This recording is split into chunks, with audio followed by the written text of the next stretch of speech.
Hello everyone. ஆரம்பித்த இடத்திற்கே மீண்டும் லோகேஷ் கனகராஜ் எங்கே சென்றிருக்காங்கன்ட்டு வாங்க பார்க்கலாம்.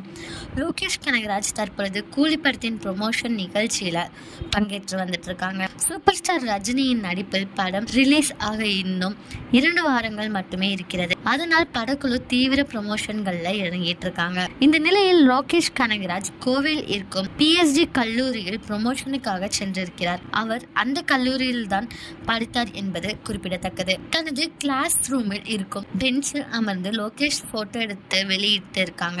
Back to where all the learn began என குறிப்பிட்டு அவர் எமோஷனலாக பதிவிட்டிருக்காங்க. இந்த பதிவை பார்த்து நீங்க என்ன நினைக்கிறீங்க அப்படிங்கறத கமெண்ட்ல சொல்லுங்க. இதே மாதிரி லேட்டஸ்ட் சினிமா நியூஸ் அப்டேட் தெரிஞ்சுக்கணும்னா இந்த சேனலை சப்ஸ்கிரைப் பண்ணிக்கோங்க.